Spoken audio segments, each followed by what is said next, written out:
kana gospel rikaparidzwa wherever, kungava kumamisha kana kupi, kana munhu ava nedominion adzokera pamberi paMwari, anything chakasikwa chinofema, chingava environment, mhuka, zvese zvinoita subject to the will of God. Zvese zvinenge zvichataka kana gospel vanhu vakatendeuka, ngatiti kana kwa kune mhuka dzinoataka vanhu, kana kwa kune zvipuka zvinoataka minda, hazvichakwanisi kudaro nokuti munhu arapwa, nyika yarapwa, gospel rasvika kwese.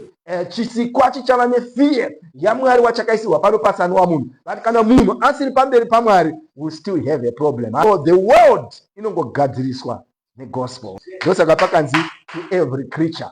The Bible says, he who believes and is baptized will be saved, but he who does not believe will be condemned. These signs will follow those who believe. In my name will cast out demons. They will speak with new tongues. Now, the church inofana kudzoka painofana kuratidza the signs of God. These signs shall follow those who believe. Muzita ra Jesu tinofana kudzinga madhimoni. And this ndivo Ishe, haasi Apostle Paul, haasi umwe wevadzidzi, but him, Jesus Christ watinotenda, he said, munofana kudzinga madhimoni. Of course, we don't go about looking for them. But patasangana nawo, pauya nemunhu muno, demons must leave. Those who kuratidza kuti kana gospel rauya, the kingdom of God yakuitwa established muvanhu. Kazhinji tinotaura isu tichiti isu umambo hwaMwari huri matiri. But the kingdom of God ikasatora occupation muvanhu, Satan unogarawo muvanhu through demonic world. Need to deal with the demonic world because it is one that is overshadowing the light of God muvatendi. Because patiri kunamata chiti mweya mutsvene ngazadza vanhu, tatine lessons emweya mutsvene pano for the past 2-3 weeks. Tichiti mweya mutsvene anofana kuuya agare matiri, mweya mutsvene anofana kugara muvanhu.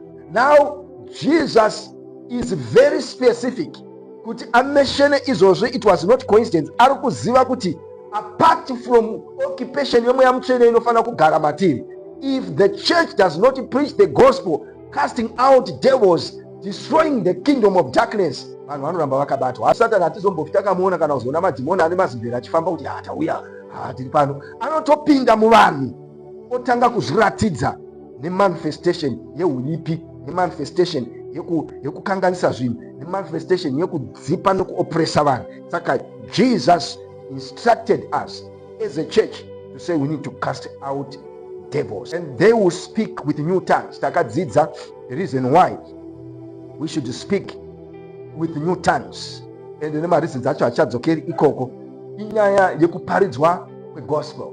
More of healing, more of deliverance dzinofana kuitika. And the Bible says, and they will take up serpents, and if they drink anything deadly, it will be by no means yet them.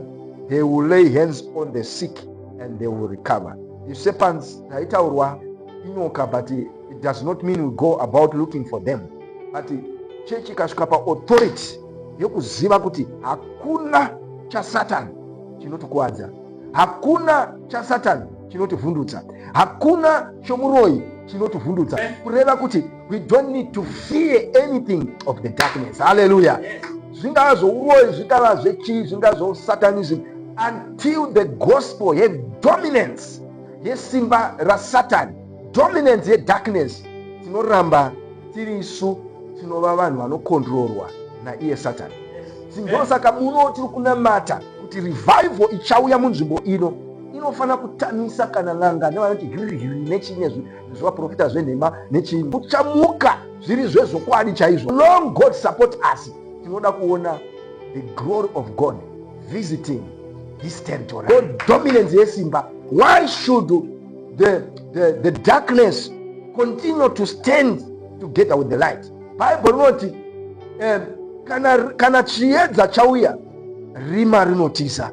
So we are saying, if we are really pushing for the light of God in this city, in this territory, chimwe chatinofana kunzwa is submission yekuona vamwe vachiti tanga tichingonyepera vanhu, takuda kutendeuka. Revival iri kuuya it does not only show signs and wonders and power. Iri kuuya netrue conviction yekuti even those vasina kutendeuka, even if there are leaders who repent, no revival. Hallelujah. Yekuti the church will come back to the position. So the power of God inoonekwa.